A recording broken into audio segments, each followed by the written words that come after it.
اعوذ باللہ من الشیطان اللعین الرجیم بسم اللہ الرحمن الرحیم الحمد للہ رب العالمین رب اشرح لی صدری ویسر لی امری واحلل عقدۃ من لسانی یفقہوا قولی. عزیزان گرامی، السلام علیکم ورحمۃ اللہ وبرکاتہ. استقبال کرتی ہوں پروگرام ترک گناہان میں سید نظر فاطمہ، صرف اور صرف چینل ون پر. عزیزوں، ہم گناہوں کی برائیوں سے، ان کے منفی اثرات سے، ان کے ساتھ نازل ہونے والے عذاب سے اچھی طریقے سے بخوبی واقف ہیں، لیکن یہ دلدل اپنے آپ میں ایک ایسا دلدل ہے کہ جس سے باہر آنے کی کوشش ہر کوئی کرتا ہے، مگر صحیح ٹیکنیک ہم میں سے کسی کو نہیں پتہ ہے. اسی مقصد کے ساتھ لے کر آئے ہیں ہم یہ پروگرام، جہاں ہم کوشش یہ کر رہے ہیں کہ اپنے ساتھ ساتھ آپ کو بھی ان گناہوں کے دلدل سے باہر نکلنے کے طریقوں سے آگاہ کر سکیں. اس گفتگو میں مسلسل ہمارے ساتھ بنی ہوئی ہیں خواہر تفسیر فاطمہ رضوی. آئیے گفتگو کا آغاز ان کے استقبال سے کرتے ہیں. السلام علیکم خواہر. وعلیکم السلام ورحمۃ اللہ. کتنا آپ کا شکریہ ادا کیا جائے کہ آپ ایسی اہم اور مفید گفتگو میں ہمارا ساتھ دینے کے لیے موجود ہوتی ہیں. جزاک اللہ. جزاک اللہ خیر. اور یہ سب کچھ لطف الہی ہے، کرم الہی ہے، ہر حال میں صرف اسی کا شکر ہے. بے شک بے شک. تو خواہر آغاز کرتے ہیں گفتگو کا. تو ہم نے جیسا کہ اپنے پچھلے ایپیسوڈ میں دیکھا کہ گناہوں کے کیا منفی کیا نیگیٹو اثرات ہماری زندگی پر ہوتے ہیں. ان گناہوں کے دلدل سے نکلنے کے لیے کیا ہم خود مختاری دکھائیں، سیلف ریلائنس دکھائیں، یا پھر ہمیں کسی بندے خدا کی ضرورت ہوگی جو ہمارا ساتھ دے سکے اس راہ میں؟ اعوذ باللہ من الشیطان الرجیم بسم اللہ الرحمن الرحیم وبہ نستعین وہو خیر وناصر ومعین. بات جب جسمانی بیماری کی آتی ہے کہ جسمانی بیمار ہو گیا ہے ایک انسان، تو اس کے لیے ایک ڈاکٹر کی ضرورت ہے. جی ٹھیک، وہ خود سے دوائیں نہیں لے سکتا. لیکن جب بات نفسانی بیماری کی آتی ہے یا روحی بیماری کی آتی ہے، تو اس کے لیے پہلا طبیب خود انسان ہے. ٹھیک ہے، کیونکہ روحانی جو ڈاکٹرز ہوتے ہیں، جی، واعظ جو ہوتے ہیں، واعظ و نصیحت کرنے والے، وہ آپ کو اتنا نہیں جانتے جتنا آپ خود جانتے ہیں. خود اپنے آپ کو جانتے ہیں. بالکل. ڈاکٹر تو پھر بھی رپورٹس کے ذریعے سے جسمانی بیماری کا پتہ لگا سکتے ہیں، لیکن جو سامنے واعظ بیٹھا ہوتا ہے نا، وہ روحانی بیماری کو نہیں سمجھ سکتا جتنا آپ جانتے ہیں. وہ آپ کو وہی چیزیں بتا سکتا ہے جتنا آپ اس کو بتائیں گے اس کے اعتبار سے. جی، اب آپ کتنا چھپا رہے ہیں، کتنا بتا رہے ہیں، تو آپ یہ تو آپ جانتے ہیں. یہی وجہ ہے کہ ائمہ نے کہا پہلے مرحلے پر اپنا ڈاکٹر خود بنے. نفس کے اعتبار سے، روحی بیماری کی وجہ سے جو ہمیں علاج کرنا ہے، اس کا ڈاکٹر پہلے خود بننا ہے. حدیث آپ کی خدمت میں پیش کروں. امام صادق علیہ الصلوۃ والسلام عرض کرتے ہیں، فرمایا تمہیں اپنے نفس کا طبیب قرار دیا گیا ہے. اور فرماتے ہیں اور تم کو مرض بھی بتلایا جا چکا ہے کہ بیماریاں کیا ہیں، اس کی علامتیں بھی تمہیں دکھائی جا چکی ہیں کہ اس بیماری کی علامت کیا ہے، اور علاج بھی بتایا جا چکا ہے. اس کا تمہیں علاج بھی بتایا جا چکا ہے. لہٰذا ہر وقت اپنے نفس کے علاج کو تلاش کرتے رہو. سبحان اللہ. اور اپنے آپ کو اسی میں بزی رکھو کہ کیسے نفس کا علاج کر سکتے ہیں. پھر امیر المؤمنین نے دوسرے موقع پر فرمایا، مولا فرماتے ہیں انسان کے لیے یہی چیز سب سے زیادہ لائق ہے کہ وہ اپنے نفس کی سرپرستی کا ذمہ اپنے اوپر رکھے، اپنے نفس کو وہ خود پروان چڑھائے، دوسروں پر یقین نہ کرے نفس کو بلند کرنے کے لیے، اس لیے کہ نفس کا طبیب یہ خود ہے. اور یہ کام جو وہ کرتا ہے نا، اس سے لگاتار کرنا ہے، مسلسل کرنا ہے. ایک درخت آپ چھوٹا سا لا کے لگا دیں، چھوڑ دیں اسے ایک بار پانی دے کر، ہرا ہو جائے گا؟ بالکل. پھل دے گا؟ بالکل نہیں دے گا نا. بار بار اس میں پانی ڈالنا پڑے گا، مسلسل بار بار اس کی خدمت کرنی پڑے گی، بار بار اس میں کھاد ڈالنی پڑے گی، تب جا کر وہ درخت پروان چڑھے گا. ہمارا نفس بھی ایسا ہی ہے. ایک بار آنسو بہا لینا، ایک بار مجلس میں بیٹھ جانا، ایک بار مصلی پر بیٹھ کر گریا کر لینا کافی نہیں. بار بار اسے پانی دینا پڑے گا، تب جا کر یہ ہرا بھرا درخت بن سکے گا ہمارا نفس بھی. اور اگر ایک بہت خوبصورت مثال آپ کی خدمت میں دوں، ایک شیشی لیں آپ، اس کا دہانہ جو ہے وہ ٹائٹ بند کر دیں، بند کر کے ایسے بند کر دیں کہ پھر اس کے اندر کچھ داخل نہیں ہو سکتا. دریا میں ڈال دیں، پانی جائے گا اس میں؟ نہیں جائے گا. کیا بات ہے، جائے گا. اچھا، یہ جو شیشی کے اندر پانی نہیں جا رہا ہے، دریا کا قصور ہے؟ کیا بات ہے، کیا بات ہے. دریا کا تو قصور نہیں ہے نا، وہ تو دینے کو تیار ہے، وہ تو لبریز ہے. شیشی اپنے آپ کو بند کر چکی ہے نا, واہ. پانی نہیں جائے گا. اور اگلے مرحلے میں ہم سوچیں کہ اگر اس شیشی کو جس چیز سے ہم نے بند کیا ہے اس میں ایک سوراخ کریں, صرف کام ختم. پھر پانی کیسے جائے گا؟ اس سوراخ سے قطرہ قطرہ قطرہ قطرہ, دھیرے. پورا اوپن کر دیں تب آسانی سے, تب آسان ہو جائے گا. تب ایک لمحہ بھی نہیں لگے گا اس بوٹل کو اس پانی سے بھرنے کے لیے. ایسا ہی ہے نا, جی. وہ جو اللہ کی بلیسنگ ہم تک نہیں پہنچ پا رہی ہے نا, اس کا ریزن یہ ہے کہ وہ دریا تو کھلا, ہم نے بند کر کے رکھا ہے. کیا بات, ہم نے دلوں پہ مہر لگا کے رکھی ہے. تو ہم جب اپنا طبیب خود بنیں گے اور اپنے دلوں کے دروازوں کو کھولیں گے تو وہاں سے بلیسنگ آنے میں دیری نہیں ہوگی. فوراً پروردگار عالم اپنی رحمت سے ہمیں اور آپ کو سہارا دے گا. ٹھیک, اب ہم یہاں پر مسئلہ بیان کریں گے کہ یہ تو ہم سمجھ چکے, جی ٹھیک ہے, کہ اپنا نفس کا ہمیں خود علاج کرنا ہے. تو علاج کا پہلا مرحلہ کیا ہے, یعنی گناہوں کو چھوڑنے کا پہلا قدم کیا ہے؟ وہ جو 40 بیان ہونے والے اس میں سے سب سے پہلا یہ ہے کہ انسان تنہائی میں رو رو کر اللہ سے گڑ گڑا کر ترک گناہ کی توفیق مانگے, اللہ سے مانگے. اور رات کی تاریکی میں اگر بیٹھے تو زیادہ بہتر ہوگا. ٹھیک ہے, اللہ سے دعائیں کرے. جی. اور تھک بھی جائے نا اگر دعائیں کرتا کرتا روتا روتا وہ انسان, تو پھر اللہ سہارا دیتا ہے. ایک بچے کو دیکھا ہے باپ کے ساتھ جب چلتا ہے, بچہ تھک جاتا ہے تو باپ کیا کرتا ہے, گود میں لے لیتا ہے. بالکل. تھوڑی دیر گود میں رہنے کے بعد بچے کو اتنا سکون مل جاتا ہے اور اتنی طاقت آ جاتی ہے, توانا ہو جاتا ہے, وہ خود کہتا ہے اب چھوڑ دو, میں خود اکیلا چلوں گا, میں پیدل چلنے کے لیے تیار ہوں. یہ کیوں بچے کے اندر طاقت آتی ہے؟ کیونکہ اس کو باپ کا سایہ ملتا ہے. اللہ کی بارگاہ میں بیٹھ کر رونے سے جب اس کا ساتھ ہمیں ملتا ہے نا, تو پھر ہم اپنے نفس کو آگے لے کر بڑھنے کی طاقت اپنے اندر محسوس کر پاتے ہیں. بہت عمدہ. یہ ایک سب سے پہلا قدم ہے. پھر اس کے بعد کہا اگر دوسرا طریقہ آپ کو اپنے آپ کو گناہوں سے بچانے کا اختیار کرنا ہے, تو میں نے اس سے پہلے بھی آپ کی خدمت میں یہ بات کی اور پھر یہ بات کرتی ہوں کہ دوسرے طریقے کو بیان کیا گیا کہ بروں کی صحبت کو ترک کیا جائے. اور یہ جتنا کہنا آسان ہے اتنا آسان بظاہر ہے نہیں, کیونکہ انسان جب اکیلے کسی چیز میں انوالوڈ ہوتا ہے تو اس سے باہر نکلنا آسان ہوتا ہے. جی, کہا جاتا ہے نا کہ جو انقلاب آپ دیکھنا چاہتے ہیں وہ پہلے اپنے اندر برپا کیجیے, کیونکہ اپنے آپ کو بدلنا سب سے آسان کام ہے. یہاں جیسا کہ بار بار آپ بیان کر رہی ہیں کہ بروں کی صحبت کو چھوڑا جائے. اب مسئلہ یہ ہے کہ وہ برے جن سے آپ رابطے میں تھے وہ بار بار آپ کو اپنی طرف کھینچتے ہیں. صحیح ہے. ہم آپ کو مثال دیں. ہم آپ کو ابھی کچھ دن پہلے یا سال پکڑ لیں آپ, جی, کورونا تھا, جی, کووڈ-19 تھا, جی, جس کو کووڈ ہو جاتا تھا اس کے پاس کوئی جاتا تھا؟ کیا بات ہے, جاتا تھا کوئی نہیں نا. جو بیماری ہم کو معلوم ہے کہ اڑ کر لوگوں کو لگ جاتی ہے, اگر وہ بیماری کسی انسان کو ہو جائے تو لوگ اس کے پاس جاتے ہیں, اگرچہ وہ فون کر کے بلا کیوں نہ رہا, بیچارہ بلاتا رہے, تنہائی پہ روتا رہے, جی, اس کے پاس کوئی جاتا ہے. جن لوگوں کو کووڈ ہوا چاہے وہ باپ ہی کیوں نہ ہو, بیٹا اس کمرے میں جاتا تھا, ان کی پلیٹ میں کھاتا تھا نہیں نا. کتنا آسان ہے. جسم کی حفاظت کرنے کے لیے اپنوں کو چھوڑ دیا, جن کو بیماری ہو گئی ان کو چھوڑ دیا, غسل نہیں دیا, کفن نہیں دیا, یوں ہی دفن کر دیا. کتنا آسان تھا ان کو چھوڑ دینا.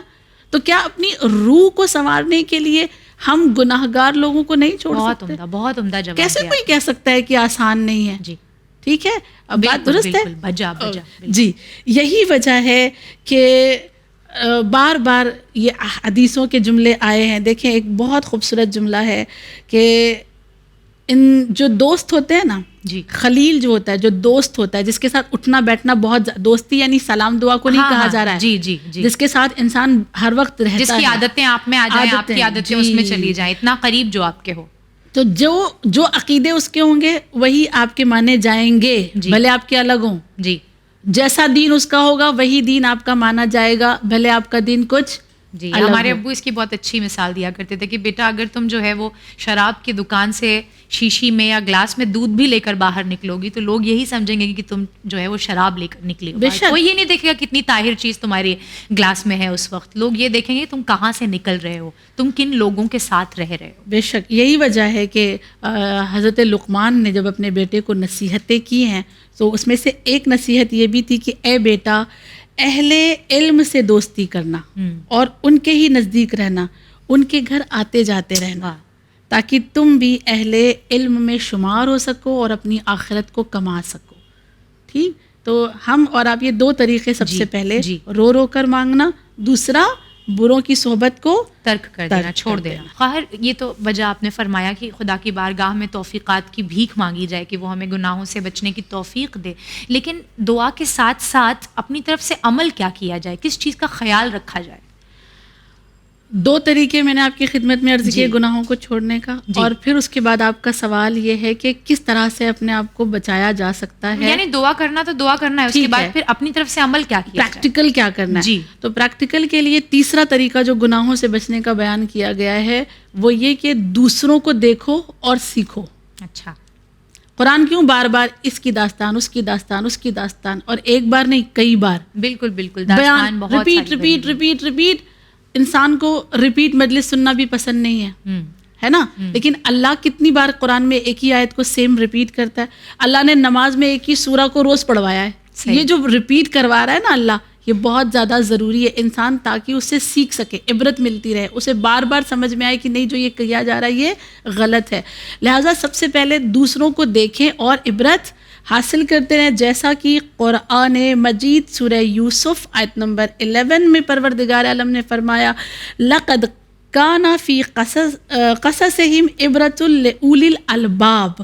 یعنی پچھلی امتوں کے جو داستان تمہیں سنائے جاتے ہیں وہ صرف اس لیے کہ تاکہ تم عبرت حاصل کر سکو. اور اگر عبرت حاصل کر کے ہم اپنے آپ کو نہ بچائیں تو اللہ کی قدرت سے بچ جائیں گے کیا؟ اللہ کی قدرت سے بچ جائیں گے. ایک بڑی خوبصورت مثال دی. جی, ایک ملاح تھا, ملاح سمجھتی ہیں؟ جی, جو ناؤ چلا ہے. ناؤ پہ ایک انسان بیٹھا ہوا تھا, ملاح سے پوچھتا ہے تمہارے دادا کہاں مرے تھے؟ کہا اسی ناؤ میں مرے تھے. اچھا, ابا کہاں مرے تھے؟ اسی ناؤ میں. واہ, پھر بھی تم یہی ناؤ چلا رہے ہو, کیا بات ہے, ڈر نہیں لگتا؟ ملاح پوچھتا ہے تمہارے ابا کہاں مرے تھے؟ گھر میں مرے تھے. تمہارے دادا کہاں مرے تھے؟ گھر میں مرے تھے. پھر بھی گھر میں پھر بھی تم اسی گھر میں رہتے ہو. عجب نا.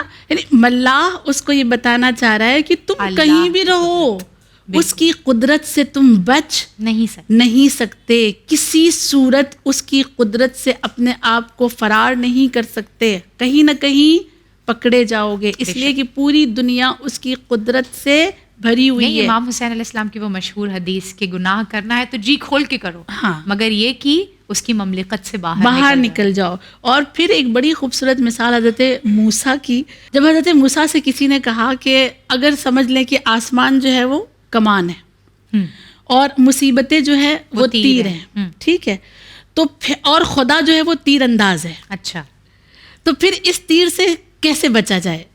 آسمان کیا ہے؟ کمان, مصیبتیں تیر, چلانے والا تیر انداز اللہ ہے.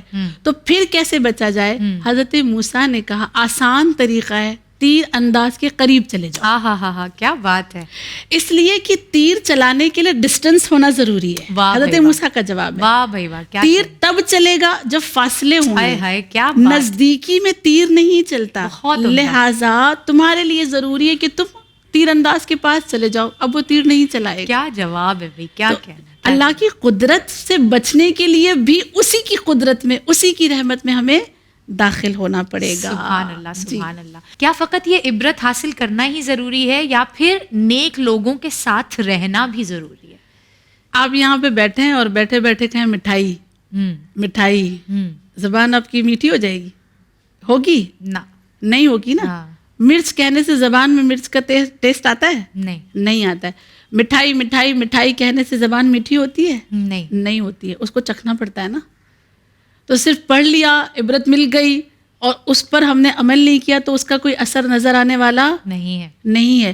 اللہ کیوں کہہ رہا ہے سورہ توبہ آیت نمبر 119 میں کہ کونوا مع الصادقین, صادقین کے ساتھ ہو جاؤ. ادھر بروں کو چھوڑو تو پھر ادھر تمہیں سچوں کے ساتھ ہونا ہے, تمہیں متقی اور نیک لوگوں کا ساتھ اختیار کرنا ہے. اور یہ چوتھا طریقہ ہے گناہوں کو چھوڑنے کا. یہ چوتھا طریقہ بیان کیا گیا کہ آپ گناہ گاروں کو چھوڑ کر نیک لوگوں کا ساتھ دینا شروع کریں, ان کے ساتھ اٹھنا بیٹھنا شروع کریں. پھر اس کے بعد کہا پانچواں طریقہ کہ جب گناہوں کو چھوڑنے کی پریکٹس میں آپ آ گئے ہیں نا, تو پہلے مرحلے پہ ظاہر صحیح کرو. اچھا, یہ کہ مطلب اس کو ریا میں نہ شمار کیا جائے مگر اندر کام کرنا مشکل ہے. جی. تو اس لیے پہلے اپنا جو ظاہر ہے, جو ہمارے یہاں خواتین میں بہت عام ہے کہ نہیں بھائی ہم تو آنکھوں کا پردہ کرتے ہیں, نہیں, پہلے آپ ظاہر جو ہے وہ اپنا صحیح کریں کہ آپ پہلے نقاب تو ڈالیں, آنکھوں کا پردہ پھر دور کی چیز ہے. دیکھیں ظاہر صحیح کرتے کرتے جی, ہم ظاہر صحیح کر رہے ہیں نا, یہ اپنا نقاب ہم نے اوڑھا ہے, آپ نے اپنا نقاب پہنا ہوا ہے, جی, تو یہ ہم نے کیا کیا ہے, ظاہری پردہ کیا ہے. بالکل. ایک وقت ایسا آتا ہے کہ جب ظاہری پردہ ہمیں باطن سے پردہ دار بنا دیتا ہے. بے شک, بے شک. اس حجاب کی وجہ سے حیا آتی ہے نہیں آتی؟ بالکل, بے شک. اس حجاب کی وجہ سے عفت پیدا ہوتی ہے یا نہیں ہوتی ہے؟ جب ظاہر صحیح کریں گے تو باطن خود بخود صحیح ہونے لگتا ہے اور اس کا اثر باطن میں نظر آنے لگتا ہے. لہٰذا 5ویں مرحلے پہ کہا کہ گناہوں کو چھوڑنے کے لیے 5واں طریقہ یہ ہے کہ آپ اپنے پہلے ظاہر پر محنت کریں, ظاہر صحیح کریں, انشاءاللہ پھر وہ باطن خود بخود صحیح ہوتا جائے گا. پھر یہ بھی کہا گیا کہ اس کے لیے 6واں طریقہ بتایا گیا کہ تھوڑی دیر تنہائی میں بیٹھا کریں, تھوڑی دیر 10 منٹ 15 منٹ اکیلے میں بیٹھیں اور اکیلے میں بیٹھ کر اللہ سے باتیں کریں, اللہ سے گفتگو کریں. جی. آیت اللہ بروجردی نے تو یہ بھی کہا اور شہید مرتضیٰ مطہری نے بھی یہی کہا ہے کہ کم سے کم 1 گھنٹہ ہمارا 24 گھنٹے میں ہونا چاہیے اکیلے بیٹھنے کا. 1 گھنٹہ کم سے کم. لیکن اگر کوئی نہیں نکال سکتا 1 گھنٹہ اکیلے بیٹھنے کا, صرف میں اور میرا رب اور کوئی تیسرا نہیں آنا چاہیے. اگر نہیں نکال سکتے تو ایٹ لیسٹ 15 منٹ تو آپ کو اکیلا روزانہ اپنے رب کو دینا ہے, اکیلے بیٹھ کر اس سے بات کرنا ہے. اس وجہ سے پروردگار عالم اکیلے میں جو باتیں سنتا ہے نا, اس کے بعد جو وہ اجر دیتا ہے, اس کے بعد جو پروردگار عالم نعمتیں بانٹتا ہے, اس کی کچھ الگ ہی نا رحمت ہوتی ہے, اس کا پھر انداز ہی کچھ الگ ہوتا ہے, نرالا ہوتا ہے. لہٰذا کوشش کریں کہ تھوڑی دیر تنہائی میں بھی بیٹھا کریں. جی. تو خیر یہ تو بہرحال بہت عمدہ یوں کہہ لیں نسخے ہیں گناہ سے اپنے آپ کو دور رکھنے کے. لیکن میرے ذہن میں یہاں سوال یہ آتا ہے کہ عبادات جی جن پر اللہ نے قدم قدم پر زور دیا ہے اور قرآن مجید میں صاف کہہ دیا کہ ہم نے انسان کو سوائے عبادت کے اور کسی چیز کے لیے خلق ہی نہیں کیا, تو یہ عبادات جو ہیں یہ ہمیں گناہوں سے دور رکھنے میں کتنی کارگر ہیں؟ سیدھی سی اگر ہم قرآن کی آیت ہی پڑھ لیں, ایک ہی آیت, تو شاید جواب اسی میں مل جائے گا آپ کو. قرآن سورہ عنکبوت آیت 45 پروردگار عالم کہتا ہے, مشہور آیت, آپ انشاءاللہ میرے ساتھ پڑھیں گی, ان الصلاۃ تنہا عن الفحشاء والمنکر. بے شک نماز کیا کر رہی ہے؟ فحاش کاموں سے بچا رہی ہے, اور جو اللہ نے جس کا منکر رکھا ہے, جن چیزوں کو ترک کرنے کے لیے کہا ہے, اس سے بھی ہمیں محفوظ رکھتی ہے, بچاتی ہے. جب اللہ نے کہہ دیا کہ نماز تمہیں غلط کاموں سے بچاتی ہے, مطلب بچاتی ہے. بے شک. اور اگر نہیں بچ رہے ہیں تو نماز میں کمی ہے. تو اس کا معنی یہ کہ جیسے پڑھنے کو کہا گیا ہے ویسے ہم نے پڑھی, آپ کی عبادت میں کمی ہے. بے شک. جی. جیسے روزے کے لیے کہا گیا کہ وہ متقی بناتا ہے, جی, روزہ رکھ کے بھی متقی نہیں بنے تو آپ نے جو روزہ رکھا ہے اس میں کمی ہے, آپ کی ادائیگی میں دوا دیتا ہے, جی, جیسا اس نے دوائیں لینے کے لیے کہا ہے, اگر ویسی دوا لیں گے تو اثر ہوگا. اگر ویسے نہیں لیا, جن چیزوں سے پرہیز کرنے کے لیے کہا, ویسے ہی بنا رہے گا. دوا آپ کتنی بھی کھاتے رہیے, کتنی بھی کھا لیں, اس کا اثر آپ کو نظر. اور ایسی مثالیں بھری ہوئی ہیں معاشرے میں, ایک سے ایک نمازی آپ کو مل جائیں گے کہ جنہوں نے لوگوں کی زندگیاں برباد کر رکھی ہیں. جی. اور وہی بات وہیں آ کر رک جاتی ہے کہ دیکھ کر پھر جو ہے وہ نماز سے بدزن ہو جاتے ہیں لوگ کہ کیسے نمازی ہیں. دراصل جو کمی ہے وہ ان کی نماز کی ادائیگی میں, ورنہ نماز اللہ کا قول. تو مزے کی بات یہ ہے کہ جو نہیں بھی نماز پڑھتا ہے نا, اور وہ جب نمازی کو گناہ کرتے ہوئے دیکھتا ہے تو یہ بے نمازی کہتا ہے کیا فائدہ تمہیں اس سے, ایسی نماز, اس سے تو ہم بے نمازی, اس سے تو ہم بے نمازی. ان کو اور حوصلہ ملتا ہے کہ اگر نماز پڑھنے کے بعد بھی انسان ایسا ہے تو پھر ہم بے نمازی اچھے. تم نماز پڑھ کے جہنم میں جاؤ گے, ہم نہیں پڑھ کے جہنم میں جائیں گے, دونوں ایک ہی جگہ پہ جانے والے ہیں. تو اس طرح سے بہت ساری معاشرے میں برائیاں پیدا ہوتی ہیں. نماز شب نہیں چھٹ رہی ہے, اور ہم تو روز زیارت عاشورہ پڑھتے ہیں, اور ہماری تو اول وقت نماز ہوتی ہے, اور بھیا پورے جو ہے معاشرے میں خلفشار مچا ہوا ہے ان کی ایک ذات سے. صحیح. جی. لہٰذا عبادتوں کو ویسے انجام دیں جیسے عبادت انجام دینے کا حکم ہے. ان شارٹ میں اپنے استاد کا جملہ دہراؤں, کہتے تھے, اکثر کہتے تھے, عبادت کو عادت نہ بنانا, واہ واہ واہ, عبادت کو لذت بنانا. کیا بات ہے. یہ جو مثالیں ابھی ہم لوگوں نے دی معاشرے کے لوگوں کی، ان لوگوں نے عبادت کو دراصل عادت بنا رکھی ہے. عبادت لذت میں جس دن تبدیل ہو جائے گی نا، اس دن عبادتوں کا اثر ہماری زندگی پہ نظر آئے گا. کیا بات ہے. تو یقیناً عبادات جو ہیں وہ انسان کو گناہوں سے دور رکھتی ہیں، اور اگر نہیں رکھ رہی ہیں تو پھر ضروری ہے کہ سیلف چیک جو ہے وہ ان عبادات کا کیا جائے. اب خیر، کیا قرآن میں کوئی خصوصی آیات یا کوئی خاص سورہ ہے جس کی تاکید کی گئی ہے کہ اس کا اگر ورد کیا جائے یا اس کو جو ہے وہ تلاوت کی جائے اس کی، تو انسان گناہوں سے بچنے میں کارگر ثابت ہوگا؟ یہ سب سے پہلے تو وہ اذکار جو بیان کیے گئے ہیں کہ اگر وہ انسان مسلسل ان کا ذکر کرتا رہے، ورد کرتا رہے، تو وہ کہیں نہ کہیں اپنے آپ کو دیکھے گا کہ وہ گناہوں سے محفوظ ہوا. اچھا، درست ہے جی. اس میں سے سب سے پہلا یہ کہا گیا کہ مسلسل انسان کہتا رہے یا حیو یا قیوم، پہلا ذکر ہے. دوسرا ذکر یا من لا الہ الا انت، دوسرا ذکر. تیسرا کہا گیا لا الہ الا انت سبحانک انی کنت من الظالمین، یہ کہتا رہے. چوتھا کہا گیا بار بار وہ کہے یا غنیو یا مغنی، یا غنیو یا مغنی. پانچویں ذکر کو کہا گیا یا فتاح ہو، بار بار دہراتا رہے انسان یا فتاح ہو یا فتاح ہو.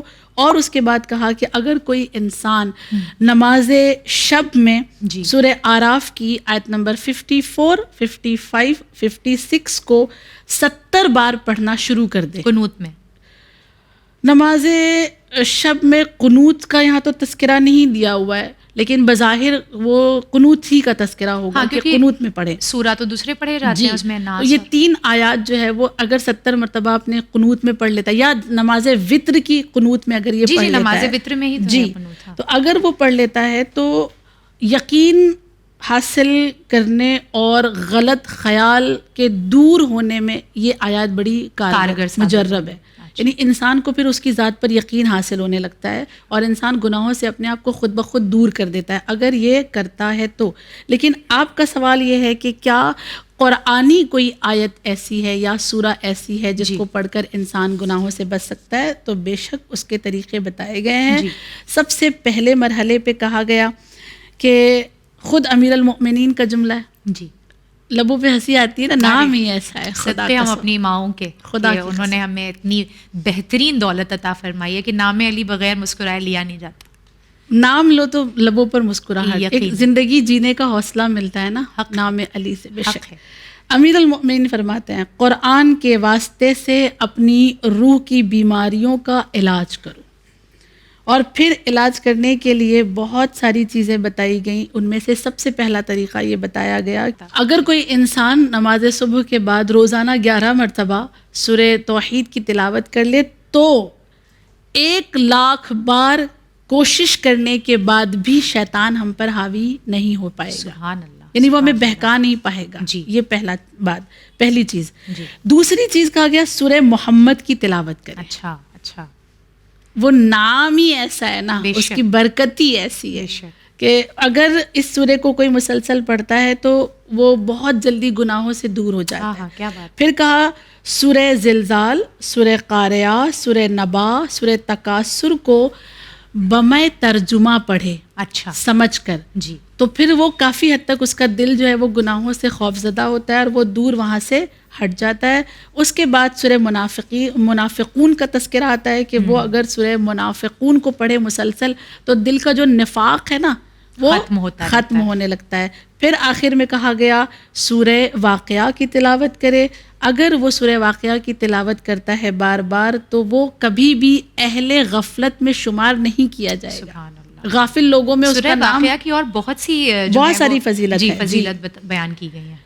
یہ کیوں کہا گیا کہ اس کو غافلوں میں شمار نہیں کیا جائے گا؟ کیونکہ سورہ واقعہ میں ساری باتیں جو ہے نا وہ موت اور آخرت کی ہے. اچھا، تو جو آخرت کو یاد کرے بار بار وہ غافل تو نہیں ہو سکتا نا. لہٰذا اس کا نام کبھی غافلوں کی لسٹ میں نہیں آئے گا. تو کوشش کریں ہم چھوٹی چھوٹی چیزوں سے اپنی زندگی کو شروع کریں.